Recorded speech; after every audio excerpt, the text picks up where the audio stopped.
Hey folks, pop art painter Jamie Roxx here. This is the VIP ad-free Patreon version of this podcast. So because you're a VIP, you get access to all my podcasts commercial-free. Of course, there's other perks on our Patreon as well. We call them VIPs. But the tier-wide perks is commercial-free podcasts. So anything we do is commercial-free on here. And thanks for being a VIP. I just finished up with filmmaker April Wright.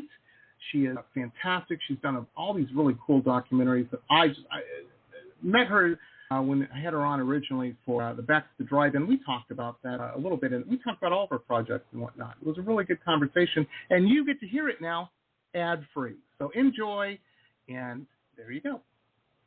Here it is. Blog Talk Radio.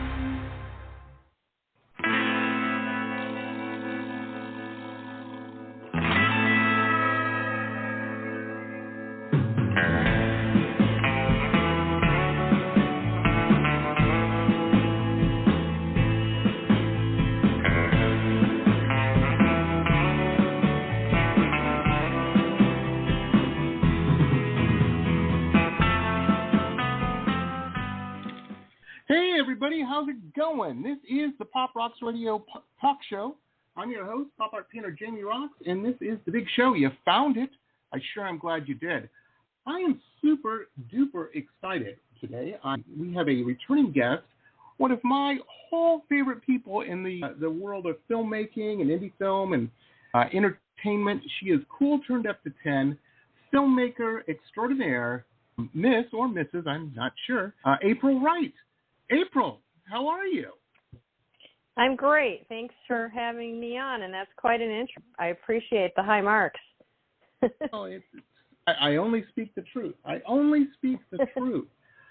have to tell you, April, you were first on, I believe it was back in April or possibly March. It was in the spring, early spring. And your film, a documentary called Back to the Drive-In, where you were doing press for it, promo and everything, and it's since come out, and it's everywhere.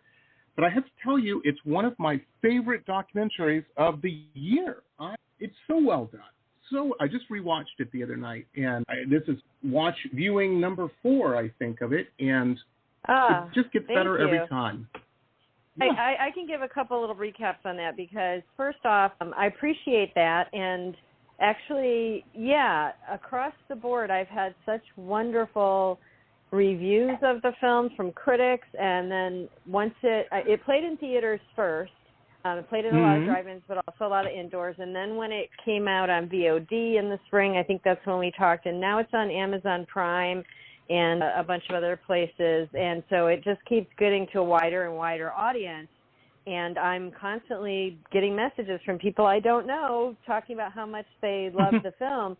But also the drive-in owners are telling me that people are coming to their drive-ins because they saw them in the movie and that they're being treated like celebrities. One was telling me, the one from the Greenville drive-in, which is the one that was showing The Big Lebowski, and they were making White Russians and had the dude cookies. Absolutely. They were telling me they went to a Joe Bob Briggs event, and some people in the audience were more excited to see them than they were to see Joe Bob Briggs because they saw them from the movie, so they were like those local celebrities. So, we're getting just a lot.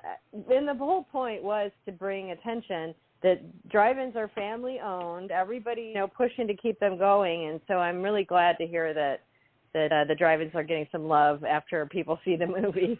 That means a lot to me. Oh, yeah. It's so good. It's so good. I got to tell you, maybe a month ago, it was weird because we had connected and decided to do a catch-up show and whatnot via Facebook or email or something, I can't remember. But so we got that nailed down. And I am part of our family here. There's probably a fancy word, and if I wasn't an old man, I would know it. But it's a text. It's like a group text where the whole family can see what you text. And it's like a little family group thing. Hey, what's for dinner Sunday? No, that type of deal. And my sister-in-law, my wife's sister, younger sister, her and her fella just bought a house, and they're, hour and a half, 2 hours away.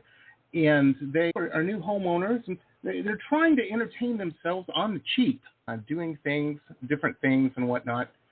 Budget conscious, a good way to do it. And, I don't have the heart to tell them, kids, that's never going to end. Just get ready for the rest of your life. You'll be thinking about budget, no matter where you fall on the scale. Yeah, that's the way it is. So anyway, she texts and she goes, we had such a great time last night, me and her fella, and they went to a local drive-in, saw a double feature. And she was just going on and on. She'd never been to a drive-in, didn't know much about them. Wow. Younger. Which one do you know which one she went to? It was somewhere up near, it's got to be up by Orlando, that neck of the woods, Ocala, somewhere central Florida, Ocala. I'm thinking. Yeah. Ocala has a drive-in, yeah. Yeah, I'm sure that's where it was. And they, she's just going on, and I said, settle down now. You got to watch this film. And so I'm like, thinking, maybe I'll buy this for them for Christmas or something. Now, that's in my mind. Where can they watch this thing at? And so I Googled it, hadn't done this, hadn't really kept up with where the Back to the Drive-In is at, streaming-wise. And to my surprise, it's everywhere. It's all over the place. You can even watch this on Tubi. I don't watch commercials, but whatever. I love Tubi. I'm happy. I'm proud to be on Tubi. I watch things on there all the time. It's great. Absolutely. Us too. And so I sent her all these links and everything, and I said, and I was just talking about the film, and I'm like, this is an amazing movie. You should definitely check it out. It's so interesting. Thank you. It's so well done. And there's an awards show actually in a few days on Sunday. I'm sure you've heard of Film Threat. They've been around forever. Oh, yeah. And Film Threat really champions truly independent films. They do film reviews. And they started an awards show a few years ago because a lot of the other award shows, even though they honor independent film, a lot of those independents have a lot of big stars and a lot of money behind them. So, and so they wanted to honor the really low-budget films, that kind of thing. I have a nomination for Best Documentary about the movies or filmmaking is the category, and then also Best Director, although they split male and female directors. So it's Best Director, Best Directress, which I hate that we're all directors, but I do like that they wanted to expand the category to recognize more people. So I'm up for those two awards on the show on Sunday, and that show actually plays live on YouTube, I think. So that's going to be a good time, and as they always say, it's an honor to be nominated. Yeah, it's of all the places to be nominated, especially for this movie, because I think we talked about it before, it was really independent because when the pandemic hit, I had two documentaries that were coming out, one about stunt women and one about movie palaces. And the movie palace one was playing in theaters when all the theaters shut down. And so it got cut short. And during the pandemic, the drive-ins were getting so much buzz, but because I knew some of the owners from my previous documentary, I was like, well, the picture is not totally as rosy as it's made out to be. Like, they've had a lot of attention, but they're still struggling with all these things. And they're all kind of eccentric in their own way. To own a drive-in does take a special type of person who either, sets out to find one to buy and operate, or they grew up in it. And so I was like, what can I make during the pandemic? And this was a film that I didn't need to have a crew. I could just get in the car by myself. I'm based in Los Angeles, but I drove across the country. I went to Texas. I went up to Nebraska. I all the way to Maine. Drive-ins in Illinois, Ohio, by Niagara Falls, Baltimore, Cape Cod. And so I spent a month driving myself with my drone, with my GoPro to do the time lapse from day to night, and with my main camera, and I basically made the majority of the film myself. Of course, I had people help with music and all the finishing color and all that. But it was truly an indie film because I was like, kind of got stopped when COVID started on my other two films, and I was like, I'm not going to come out of COVID without a new film. And it just was the one that made sense. And because it was so indie, I am so happy that it turned out the way it did and that people like it. But I think the drive-in owners are so interesting. They're really the stars of the show, and just finding the right subjects is half the battle. You're going to get interesting stuff from them. That's amazing. That is amazing. I remember you telling me how such a dedication to do this and to make this. Hey, April, you brought up an interesting point, though, about directors versus directoresses. I have a question for you, and you're my cool Hollywood friend, because I always get stuck with this. When writing the word definitely, I always say defiantly. I'm teasing. No, I get caught up in the, even when I make the flyer and build the show, actor or actresses, which is proper. I always just, because I don't know if there's a formula or whatnot. I just go to IMDb and say, please enlighten me, because I do not know. Yeah, so in common speak, female is actress, male is actor, but in the Screen Actors Guild, they're all called actors. It's not gender-based. Nice. So actor is correct, and for the industry. However, the way that people talk about it, actress for women, actors for men. You could have used either or, but that's how the guild looks at it. And for director, it's just director, male or female. I haven't really seen it split. Although what's interesting, a few of the award shows, like the Film Independent Spirit Awards, they took away the Best Actor and Best Actress categories just to make it Best Performance, so that there wouldn't be a gender-based system. And while you're like, okay, you can appreciate that, and for directors, there's not a gender-based split, except for this show I'm going to on Sunday. But like the Oscars don't split it. And so you're like, okay, I guess that makes sense. However, like I mentioned a second ago, the nice thing is that it gives more people an opportunity to be recognized and to be nominated. Condense the category out of the separate categories.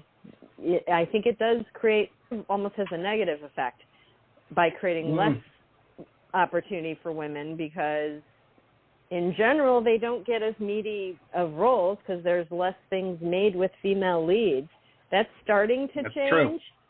It's starting to change, but it goes back to the bias in the whole system for forever, that men are favorites in the storytelling. But so it's a whole discussion going on. But yeah. So yeah. Well, that is fascinating. For most of the awards, it's still split. Yeah. If you're interested in learning more about this, you can definitely look up. There's been a lot of debate, especially I would say in the last 5 years or so, around how the awards are broken out. I'm telling you, it's crazy. And I can guarantee I will get some emails from some knuckleheads going, oh, what are you, woke now? And blah, blah. Yes, I am. Proudly woke. I'm a painter. I'm in the arts, for Christ's sake.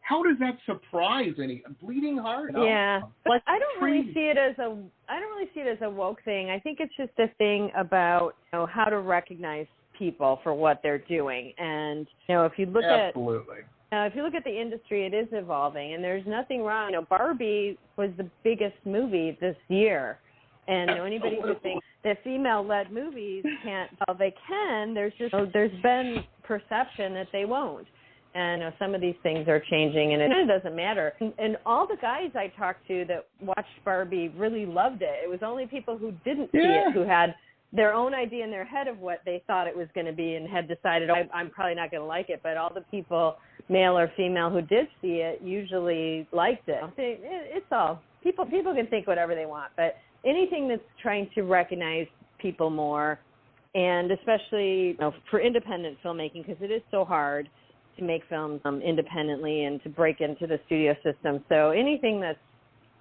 providing more opportunity to bring attention, like you're doing with this conversation, to bring attention so that more people discover things that they personally might find interesting, then that's a win.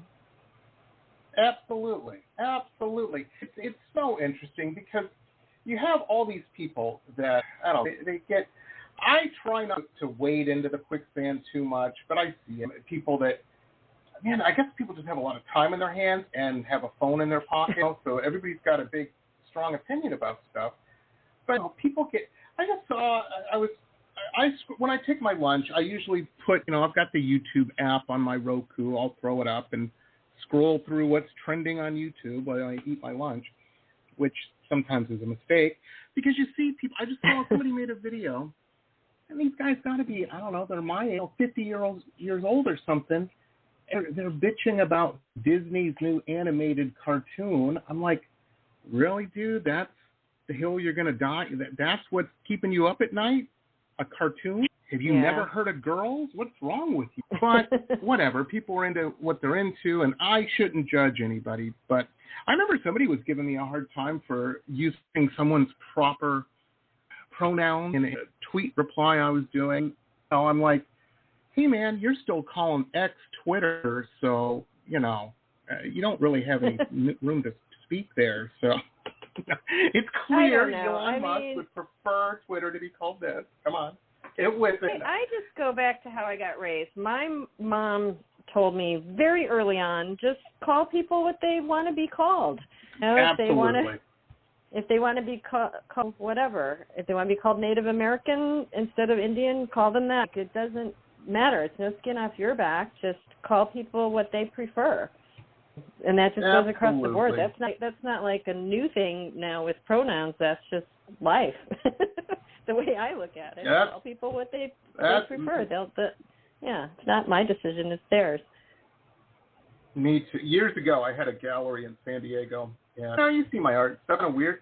And so, of course, we got weird people coming in. And I remember some of the kids that were working for me. This lady came in, and they're like, hey, I don't know if that person was born a lady. I'm like, I don't care what they were born as. We're selling $1,000 paintings in here. If you see somebody in high heels, you say, yes, ma'am. How can I help you? Mm-hmm. I don't do whatever. Unless it's Paul Stanley, because he can wear high heels better than anyone, in my opinion. That is very true. I didn't know you were a big Kiss fan. That's interesting. I am too. I just went to the last concert here in the Hollywood Bowl. Wow. And it was pretty awesome. But I went with my brother. Oh, that's okay. He probably got you into Kiss, right? Or did you get him into Kiss? We found it together. We had a lot of friends that were in bands, and we're like, Kiss, whatever. We don't really get it. And then it was maybe 12 or I don't know how many years ago, a long time ago, 10, 15 years ago, we went and saw them at the Forum here in L.A., and it was Kiss and Aerosmith. And as soon as Detroit Rock City started and the explosions started going off on stage and all of that, we were instantly transformed. My brother, I'm joining the Kiss Army today, and we just were like, okay, now we get it. Now we get it. Once we saw them in person, you were just like, okay, now we get it. Yes. Well, the interesting thing about Kiss is I got to tell you, my wife's generation grew up in the 90s, early 2000s. It wasn't as bad in the 2000s, but the 90s definitely. The era of the singer-songwriter and a tortured rock star sitting on a booth somewhere with an acoustic guitar, doing that whole thing, which is fine. I'm not putting it down. But I got to tell you, I grew up going to Kiss shows, going to rock shows in general. One of the best shows, and it wasn't just rock. The era of Prince and Madonna and all this kind of stuff. It was theater. And Kiss were definitely theater. It's like going to an Alice Cooper show today. It's a Broadway show. It's an event. Right. Exactly. Yes. Standing up there. You're earning that ticket money, That's true. It's amazing. Yeah, and that's true. Kiss, Alice Cooper, a lot of those are in our theater, Yep. Absolutely. I like to see a show when I spend my hard-earned money. That's just me. It's Gen X, what can I say?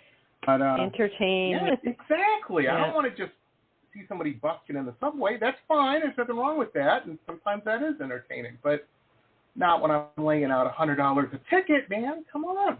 I want something for that. Yeah. Yeah, people were complaining about U2 at the Sphere. Like, it's $1,000. I'm like, it better be $1,000 show, is all I'm saying. And then everybody I talked to went said it was worth it. I'm like, holy moly. Wow. Never been to a $1,000 show before. I kind of want to now. Yeah. But, no, I don't know. I couldn't write that check. I couldn't do it. Yeah, I don't believe I would spend my money that way. No. And for those who have that kind of money and are looking to spend that kind of money, why, April's always making new documentaries and whatnot. Just get a hold of her, and nothing feels quite as good as producer credit on IMDb. That's what you need. That'll get you up in the morning. See, April, I'm trying. Oh, man. Let me ask you this, April. Making films and dealing with producers, or as the rest of the world calls it, people don't know the film business, investors. I've dealt with investors in non-movie type businesses and different business deals over the years and whatnot. And there's two types. People that write a check and sit back and let you do all the work, which is great. But that's like winning the lottery and very rare, at least in my world. They usually want to be real involved. Is it that way in the film business too? When people sign on? I think so. I think, like you just said, there's two different types of people. There's some that, and I think what the difference might be is, are they a frustrated filmmaker, so then they want to buy their way into being a creative on it? Gotcha. And other people are more, and you're probably going to relate to this, other people are just more patrons of the art. So they get it's artist-driven, and therefore, why would you ever want to tamper with that? So, yeah, I think it just depends on the person and what they're interested in. And sometimes people have wonderful input who get involved with projects. If you find a good creative producer, that's gold. It's somebody that can help make something better. So it just depends. I think it really depends on the individual. But, yeah, there's all types for sure. And when any type of project, ladies and gentlemen out there who are listening, who might be doing whatever project, not just film or whatever, but things come up. And you might need to go to that investor/producer and say, I need another $5,000 to submit this to film festivals or whatever. Things happen. And so you want to be on good terms with everybody. That makes that conversation so much easier. Anyhow. Yeah, I don't deal with this. I was going to say I don't deal with this a ton, but I just think it's like anything. It's just that you want to have a good relationship and you want to be clear about what people's expectations are, what they're doing, what they're getting. And the more clear and collaborative, and by collaborative that doesn't necessarily mean participation. It just means everybody understands their role and what's going on and what's expected. As long as people know that. Set expectations up front. Absolutely. The people giving the money have objectives just like you do. So as long as you're taking their objectives into consideration, then it'll end up being a win for everybody. Oh, yeah. And one of the things I learned early on in dealing with business partners, et cetera, is it's better to be up front. If somebody's investing in we're using film because you're a filmmaker and whatnot, but if somebody's investing in your project and they're like, they keep using the term rate of return, sometimes getting a rate of return, getting money isn't as quick. It isn't like a magic hat you put money into and it just doubles and comes out immediately. Sometimes that takes a little time. Sometimes it doesn't happen. Right. So everybody better be prepared. I think any of the arts, it's the same, that people have to be doing it for reasons other than financial return. Because if they're purely trying to invest in films for financial return, there's absolutely no guarantees for any type of art that's going to happen.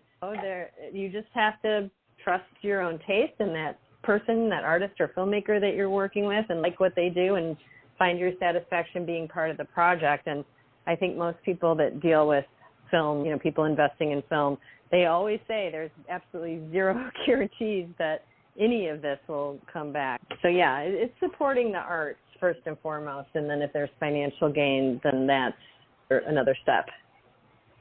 Absolutely. But it is. I always tell people, I'm like, if you're just looking for money, Las Vegas is a lot more fun, and you might want to take a trip out there.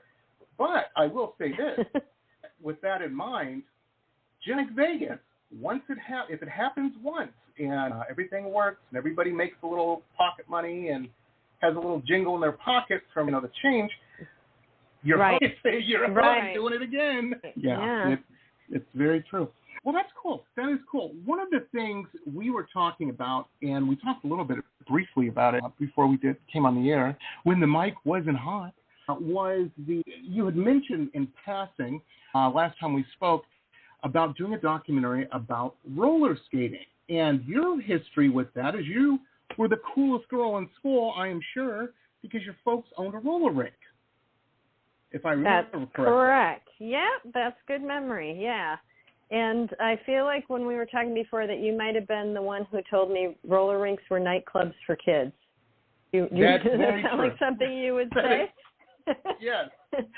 And I believe it in my heart of hearts because I experienced And I've actually told that to other people since then, and they pause for a minute, and then they're like, yeah, the rink was a nightclub for kids, is a nightclub for kids. Absolutely. You got all the music. You can ask girls to skate. It's got all the elements. Fantastic. It's social. You're not buying drinks, you're buying Orange Julius's. You can get fantastic. A slushie or suicide, they used to call it, when you'd mix all the soda flavors together. And any of the guys who goes to clubs knows this. It's so true. I remember in the roller rink world when I was a kid, there is certain elements, aspects of fashion involved that directly relate to status. If you roll in with $400 skates with glow-in-the-dark wheels or whatever, that is like wearing a Rolex to a club. You know what I mean? It is. You're That's pretty cool. Funny. Although, of course, more valuable is just being a good skater and being able to go backwards and all that. Absolutely. You're just like, oh. But yeah, so my family, so I've done 2 documentaries about the history of things that used to be everywhere and now there's less of. I call the branding going attractions. And the first one I did was about the drive-in movie, which was how I got involved in that world. The second one was about movie palaces, the big ornate theaters where we used to see movies. And then that was great, yeah. When I was on the road making back to the drive-in, driving across country, I visited as many roller rinks as I could along the way because I knew I was going to do roller rinks as a going attraction. And I also visited beef footage too. You were doing B-roll and for the roller rink. Yeah, that's amazing. You made 2 movies on this. No, wait, I made 4 because I also did B-roll for the next one, which will be bowling alleys, and then the next one, which will be amusement parks, especially family-owned regional amusement parks, of which there used to be many. And so I visited many of those and shot those while I was making that last documentary. And then this year I dug into getting all the interviews. So I went to the world's oldest roller rink, which is called Oaks Rink in Portland, and it has been part of an amusement park. So the amusement park opened in 1905, and the rink opened in 1906 as one of the attractions for the park, and they're both still going strong since 1906. So I had to visit the roller rink that has been going since 1906, and that was amazing.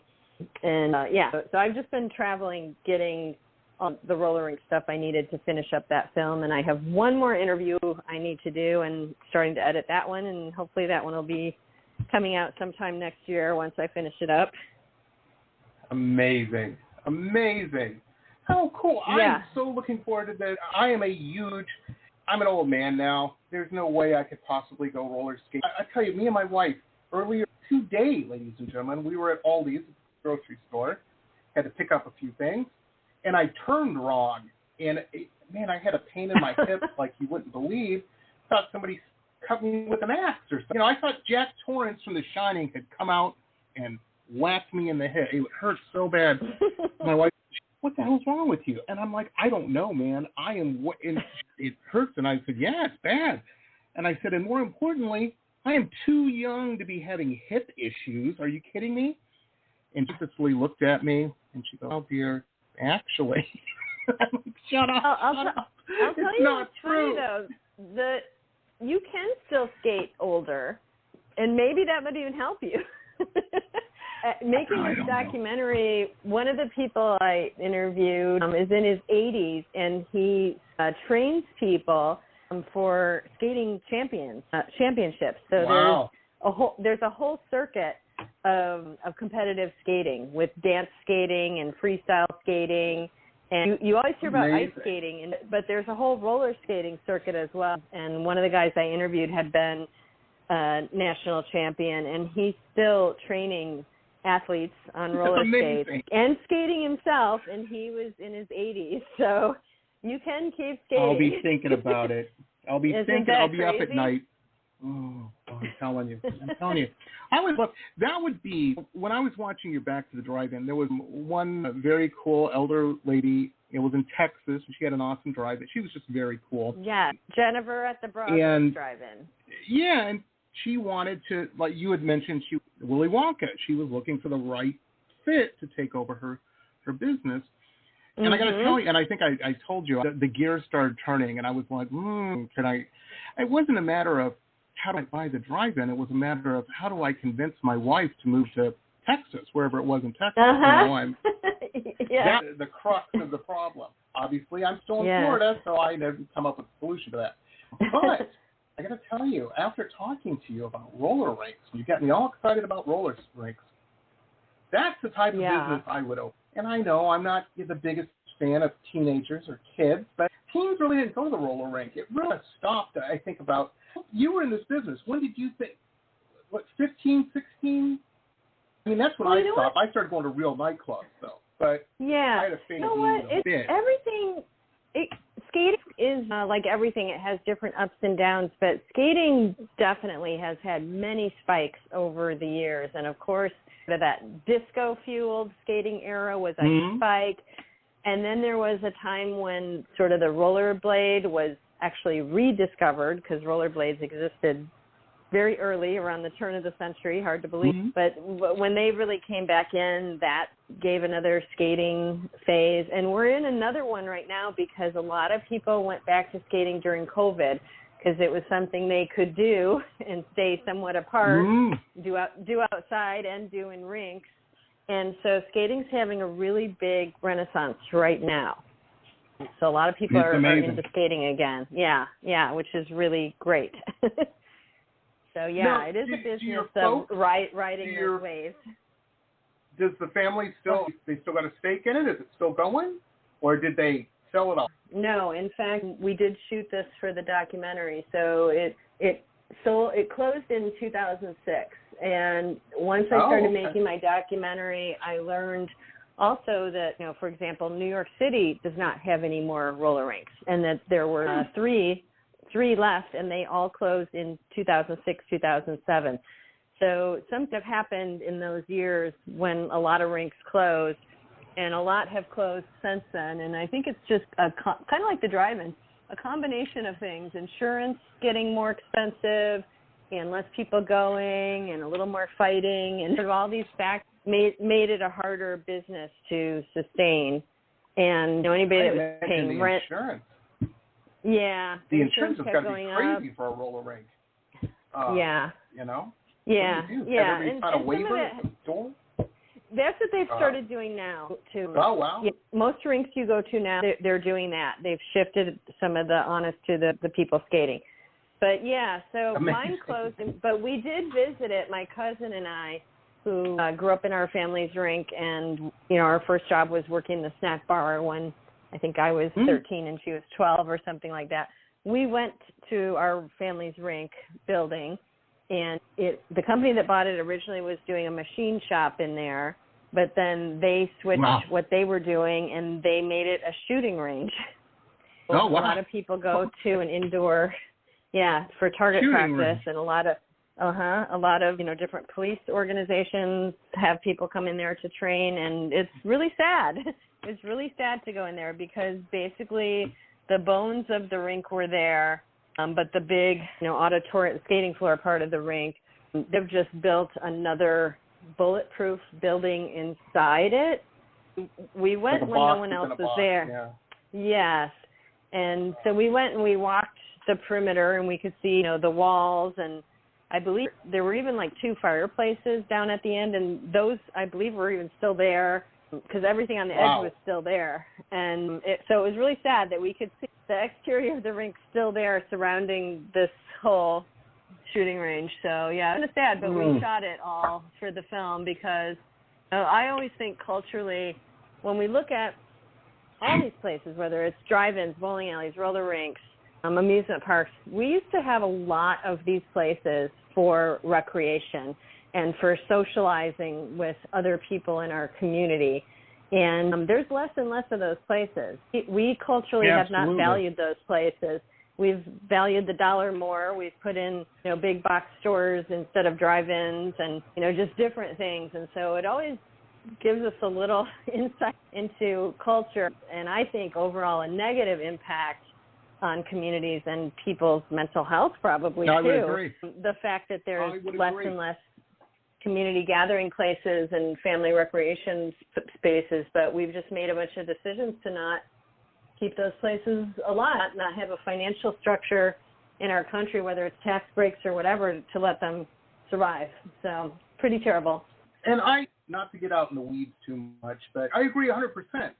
And I'm going to sound like an old man now. Now, when I was a kid and we were going to roller rinks and drive-ins and bowling alleys and this was the age-free screen, meaning everybody wasn't constantly glued to a screen, and you had to socialize physically. The interesting thing also is, society-wise, we didn't have incels and crazy people shooting up places and whatnot because people had to learn how to interact with people. You look at me, have looked like a toad, and I pretty much always looked like a toad. Always very good with the ladies because I learned how to do that at a roller rink when I was 11. There's just certain things, and you don't run your mouth too much because somebody's brother might actually show up at the roller rink and punch you in the nose. I've seen that happen. Didn't happen to me, but it happened to somebody I knew. There were a lot of checks and balances in place for people. Yeah. Absolutely. Yeah. And I don't know. Yeah. So I'm hopeful, and that I think that's part of why I like to do these subjects, because I like to shine light a little bit, just on where things were, where they are, and where we can focus time and energy.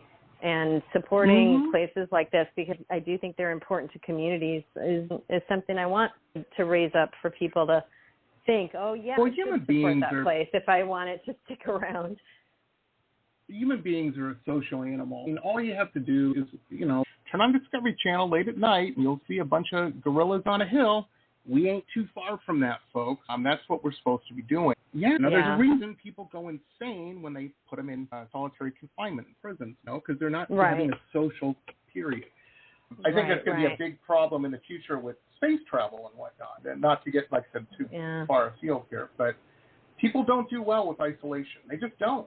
And look at all the nutty Karens that happened because you had to stay in your house for a couple months. Ooh, that's with all your stuff. A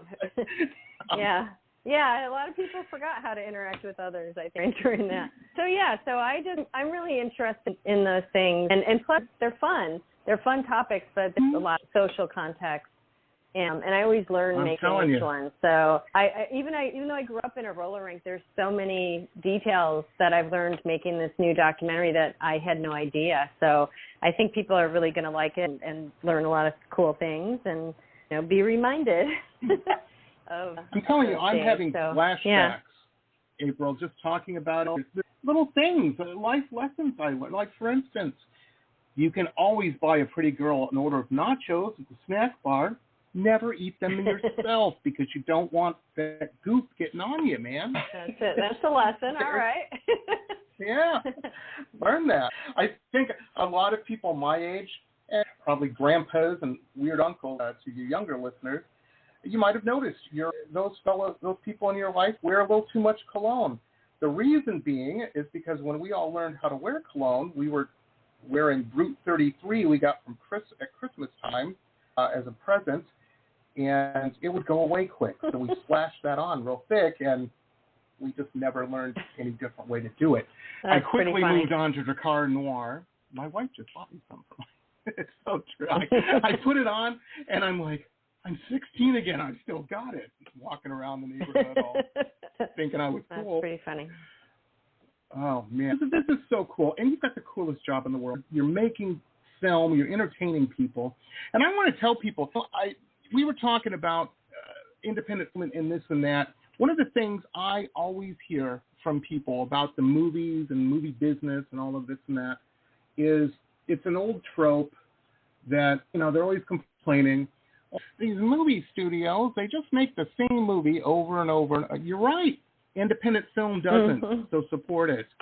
That's where you see new stuff. I think that's true.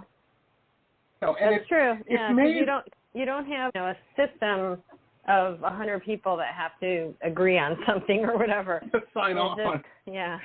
It's April driving across the country. Going, I got to film at a roller rink tomorrow, a bowling alley, a drive-in, and here.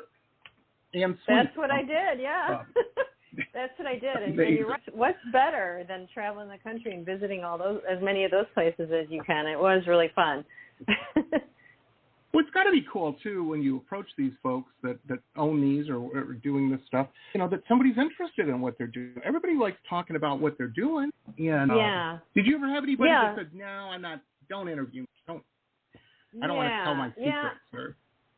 Sometimes people don't want to be on camera, and I respect that because I like to be behind camera most of the time. Gotcha. I don't like to. That's why we do an audio show. And sometimes I have to do interviews and television interviews or whatever and be on camera. So that's fine. I know I have to do it, so I do it, but I don't prefer that. I can respect people who just, that's not their thing.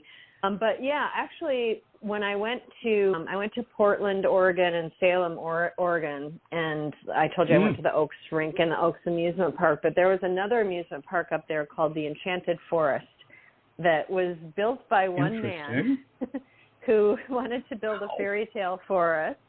And since then it's expanded, and it's still run by the same family, third generation. And so when I was talking to a woman from the family and learning the history of that place, from the time I first contacted her until she got back to me, she looked up my other films so she could see what I made and where my passion lies. And after I interviewed her, she's like, I looked at your other films, and I'm so happy to be part of your new film. I thought the other ones were great. I went to drive-ins growing up, and you really covered that topic so well. And so it does help me that I've had such a warm response to some of my other topics that, when I do contact people, they can, like you were saying, they can Google it, and they can find the other films. And that does open the doors because then they know I don't have to be guarded. I get what she's about. And so, I had that nice compliment when I was just working on that, shooting something for the amusement park documentary a couple months ago. Talk about a cool proof of concept, and it's not just for people in suits. It works. That's fantastic. And that's why, ladies and gentlemen, remember, everybody has a phone and everybody has Google. Track record goes a long way when people make a decision. It really does, and I guess that's something that I didn't think of. I mean, I suppose you think about this, but when I was making my very first documentary, which was Going Attractions, the definitive story of the American drive-in movie. So it was the drive-in one I made first. And for that, it took me a little while to gain the trust of the drive-in owners because they didn't want somebody outside the community telling their story, and they'd been burned on a couple things before that they felt were a little bit about celebrating that drive-ins were gone, that this was something we used to do, and it's nostalgia. And it's like, hey, we're alive and well. Like, that's not our message. And so they had to get to know me, and finally some of them told me, you have integrity. We're going to open up to you or whatever. And so I did have to work at it, but now I do benefit from having made, I have 4 documentaries finished and out there in the world and many others in process, like we were just talking about. The fact that people can look up and can watch what I've done does build that confidence and trust. As I approach new people for new subjects, they can just look up what I've done, and it's kind of cool because for other jobs, you just have your resume. In most cases, you can't actually see what the person may or may did not before. Be embellished. People don't know. So, I hadn't really thought about that, but it has come up more and more lately, that people are seeing what I've done so much, and then it just paves the way in an easier way than I had a few years ago. So that's kind of a cool side effect that I never really thought about it for a while. Absolutely. Let me ask you real quick before we run out of time. Little thing happened this year. you may or may not have heard about April. The big strikes with an S. Did that? Now you're in this world. You're swimming in this pond. Yeah. We stopped. In my business, I'm not a writer. I'm not a member of that. However, we do have a show, so I really wanted to. And I'm from Detroit, so of course, very pro-union. Yeah. Had to show support. Detroit has some strikes of their own, too. Yeah, absolutely. Detroit also and striking. Everybody's striking. Those worked out well. Yeah. I did go out on the picket line a few different times, both with actor friends and with writer friends. So I definitely was out there supporting, and they were all on the right. Everybody, they should have been striking for the things that they were. And I'm glad they finally got resolved. But, yeah, it really put a pause on everything. Absolutely. And it was funny, too, because even though documentaries were totally fine to work on, in the case of some of the ones I was working on, you would have somebody who was, involved with one of those guilds, participating as a producer or in some other way, and they couldn't touch it because if we were going to try to sell something to Amazon Prime, for example, they were like, not with my name on it. No, we're striking against it. And even though it was a documentary, which was still okay, it just was like, well, nobody can be talking to any of the entities that the guilds are striking against, even if, and like the directors solved Very true. theirs early, but it was still this, but you can't be, we're all in solidarity. So it really did slow everything down. And even indie films could get SAG waivers, but when they started doing the waivers, it really went to a lot of things that were already in process. And so the net effect from my perspective, and most people I know, is it just really stalled pretty much everything. Even if it wasn't directly part of the strikes, indirectly, it really paused almost everything that was happening. Absolutely. I remember the weekend it happened. Some people may not remember this, but two real big blockbusters were premiering that weekend. And I had done paintings themed around this. Strike happened, and I'm like, we have to put those on the shelf. We can't be selling those right now. Are you kidding me?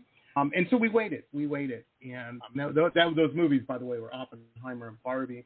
Yeah, I wasn't too worried. I knew the strike would end eventually, and it did. We put the painting up on eBay, sold immediately. So it wasn't the end all. Nobody was lost the farm or anything, but it was interesting because I think it brought attention to this AI thing is weird, man. That was really got me. I listed a painting last night on eBay, and as I was listing it, and my wife's in the other room, and normally does overseas. Yeah, she knows about this stuff. She's young. She has a phone. She's smart. Anyway, I was doing the painting. I was putting it on eBay, and then a little thing popped up and said, would you like eBay's AI program to write your description? And I got a cold chill down my back. I'm like, whoa. And I kind of yelled in the other room to my wife. I'm like, what's happening? What's going on? What is this? Like, AI is great at descriptions, but you have to edit it later, afterwards, because it'll be, and they don't have it, beat it in real good. And so I'm like, okay, I'll try it. And I hit the okay little button on the computer here. And I felt like I felt, what's his face? Robert, I can't remember his last name, the blues man, at the crossroads. I was selling my soul a little bit. But, it was such a mess, and I had to edit it so bad. I'm not too concerned about Skynet today. But it's weird. As a writer, I'm sure this has come up in your world, these AI systems writing stuff. Have you come across that? Yeah, obviously that was a lot of what was part of the deals that SAG-AFTRA and the Writers Guild put together, was some boundaries around that, around what's capable, what's right. So, I honestly, I don't know the details of what is or isn't in those contracts, but, I think, I don't know. I've had very small exposure. I know some producers like it for creating pitch decks, because if you want to do a story about some monster and you don't have a creative department that's built the monster yet, you can get AI to come up with an image by adjusting with commands. So for some aspect of creative pitching. I've heard of people using it. So that's not anything that would ever be published. It's just more about communicating ideas and potential for ideas. So that's an interesting use. I have a friend that does a lot of websites and social media posts, and he's been able to use AI to write some of that to stay ahead of those things so that you're posting frequently enough to stay in the algorithms or whatever. So I get that, but most of the stuff I've seen, it's just got a lot of incorrect information, or it's got very basic information that you're just like, okay, either a robot wrote this because it's very basic. Right. It's like a third grader's term paper, or it's just roller skating was invented and blah, blah, blah. And you're like, yeah. Or it's completely wrong. It's sourced a bunch of bad information. And that's what I started thinking about, was there's so much incorrect information on the internet. If that's what's sourcing, what these things are sourcing to get their information, it's going to be a lot of bad information. So garbage in, garbage out. Right. So I think that's going to be part of the challenge is, how do you get it to find good information? I don't know. I mean, obviously it's here and it's not going to go away, but yeah. It's weird. In my world, in the art world, everybody was like, oh, are you worried people are going to use AI in art? And I'm like, no, because people that want a painting are going to get a painting. People have been buying paintings for thousands of years. It's a status thing. Nobody's going to hang an AI poster up on their, on their mansion or whatever, their cool pen. I'm not concerned. I said, but at the same time, in my particular case, I hand paint everything. And one of my sticks, if you will, one of my gimmicks is everybody's like, oh, that's a screen print. And like, no, it's hand painted to look like a screen. There wasn't that. And I was telling my friend Nellie this, and I was like, because she was bringing this point up, and I said, maybe I should start painting paintings that look like they were AI generated, but they're hand painted. Maybe that's my next stepping stone. It's just AI. Yeah, maybe. AI. Yeah, I don't know. I mean, I can't really say where it's going. Yeah, but I do think from. Well, I was going to say from a writing. Well, I was going to say from a writing perspective, I don't think when you have, some sort of artificial intelligence, what we were talking about before, the studio the studio is being a little bit more formulaic at this point. It almost is AI-ish, and you're not going to really get those original human stories. I can't anticipate AI doing that part, original, very human stories. And it's not going to do. I just rewatched a couple weeks ago. I talked about it earlier. The Shining. Old Jack Torrance, the world's best villain. One of the things that made him great is just the facial expressions of Jack Nicholson. Very few actors could pull off somebody going insane like that, and I definitely don't think an AI could. That guy, I think he was nutty when they filmed that. And you can say that about a lot of movies. And then you have to remember too. When people get real worried about it, I'm like, have you seen Jaws? No, that wasn't a real shark. That was a machine. But it is what it is. I don't know. I think we're all still in business, and I'm glad you're continuing on doing what you do, and that's making fantastic documentaries. And before I forget, we're at the end of the show, but before I forget, I want to let people know we have links up on our show page, folks, and when this show turns into a podcast, and it's out on Spotify and Pandora and all these places, those links stay active. So what you want to do is you click on it, or if you're not by the show page right now, I don't know how you're listening to it, but whatever, go to www.goingattractions.com. That's also the Facebook, Instagram, and X is Drive-In Doc, or Twitter for those who have an issue with that. No, I put the TW on the page. I'm looking at this thinking in my mind, we got to change that to an X. I'm trying, people. I'm trying to keep up with all this stuff. I'm an old man. Got caught it, though. Anyway, keep doing your stuff. April, I am so excited that you're making these. I don't want to put you under the gun or in the hot seat. Is it going to be soon, do you think, on the roller rink documentary? Because I just want to see it. Yeah, I don't have a timeline yet, but I'm going to aim for sometime this upcoming year. I'm hoping for mid-year, but that will require some some funding coming in to complete it, and that's the part that I can't control as much. But presuming I get whatever some I can do to funding help. Presuming I can get some funding to come in for finishing funds, then that's my goal. I got to paint a painting with some roller skates in it, man. That's it's going on the board right now. I'm writing it on the big board. You should see this board. You probably have one just like it, an idea board, and this big whiteboard that I write all this stuff on. Anyhow, there's some stuff on this board, files April. and some folders of every idea. I've got so much. I'm telling you, I'm looking at this right now, and I'm like, I wrote that on there 5 years ago. How come we haven't done this yet? Mm-hmm. I'll get to it. Anyway. Yeah, you're just so cool. I can't wait to see it. And I'm going to rewatch, I'll be watching Back to the Drive-In again. It's, like I said, it's one of my favorites. And, folks, what a cool thing, too. If you know someone or whatever that you think would be cool, would like this, you can get them a copy. It's Christmas. And she's got other films as well. You can find out all about them on goingattractions.com. And I got to say, April, whoever did your graphics, with that cool car and everything here, man, these are great graphics. This is yeah, fantastic. Thank you. Yeah, my original drive-in one for that one was done by a guy named David Vonderland, and he has a graphics company, Vonderland.com. You can check out his work. How cool is that? He was also doing a lot of promotional stuff for drive-ins in Southern California, so I just knew it was up his alley, and yeah, he totally nailed it. And then the other more recent posters, my niece, who actually interned with David, has been doing it since. Yeah. Well, that's fantastic. Yes. That is cool. See, I love it. And any of you out there that want to get into graphic design, there's business. You can make a living doing it. Yeah. And her website is just NinaEve.com, NENAHEVE.com.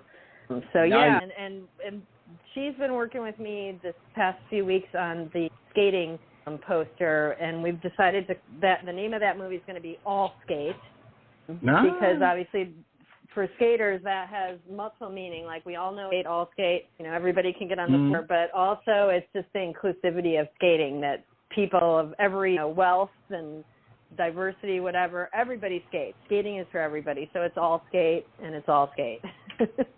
I just got a chill when you said all skate. I love it. What that meant in my world when I was going to the roller rink is the AC/DC guys only skate was over. Yes. And that was usually followed by the snowball, which they had a disco ball, a mirrored disco ball, and would play a Foreigner or something, waiting for the right one. But then the all skate, and that was Prince or The Time or somebody. Yeah. That was the jam. Yeah. I miss those days. I miss it. They would always, I have to say it, my roller rink, because I was the weirdo kind of new wave kid, they would always play at least 3 tracks for me. There would be Van Duran or You Spin Me Round or something. And everybody would look at me, and I'm like, yeah, I better skate to this because they're playing it for me. Yeah. Man, those were fun times. Your time to jam, yeah. I'm telling you. Anyhow, April, keep doing what you're doing. You're super good at it. You know this. If you ever have one of those mornings where you're like getting up going, I don't know if I can film a bowling alley or drive-in movie theater or roller rink and a VFW hall in one day. Yes, you can, because you're good at it. And we certainly are happy that you're making these documentaries. It's phenomenal. I appreciate the encouragement. All of us need encouragement. You know that as an artist. There's totally days like I don't think I'm good at this anymore or whatever. So yes, thank you for saying that. That's much appreciated. Absolutely. Well, folks, that's going to wrap it up for us. We will be. I got an email earlier, the day before yesterday. Somebody was saying, "Hey, how come you're not doing that many shows this month?" I'm trying to do at least once a week, folks. You have to understand, this is the month of December. And in my world, this is the month of people forgot to get somebody a holiday gift. And I'm painting 18 hours a day, man, because people don't plan ahead. That's okay. Not complaining. So, yeah, I'm busy painting. But I'm still trying to do at least one show a week. We will be back to our normal 3 shows a week schedule following the holiday. I promise.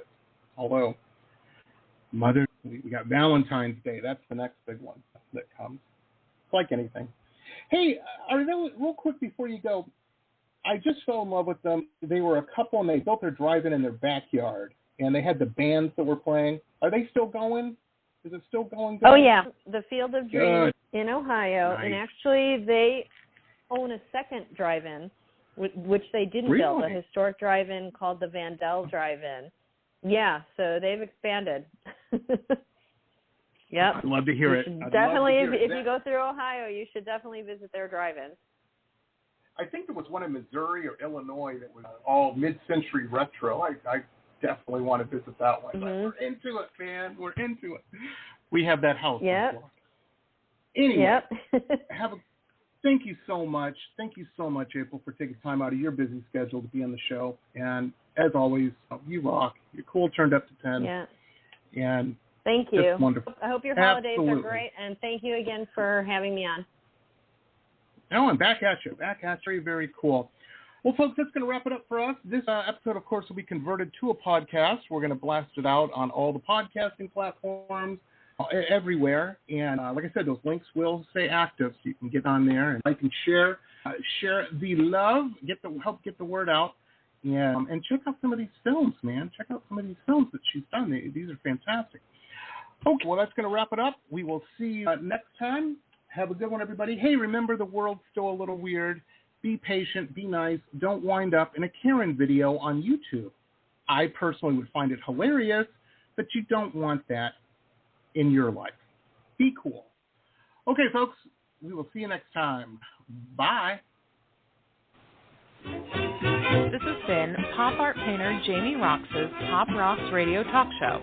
It has been executive produced by Jamie Roxx, recorded at his studio in Deerfield Beach in South Florida. All rights reserved by Pop Roxx Limited for broadcast on Blog Talk Radio. Tana Oli, Pop Roxx Radio. Estás escuchando Jamie Roxx de Pop Roxx Radio. Manténganse al tanto. Hej, det här är Hicks från Sverige och ni lyssnar till Pop Roxx Radio med Jamie Roxx. Blog Talk Radio.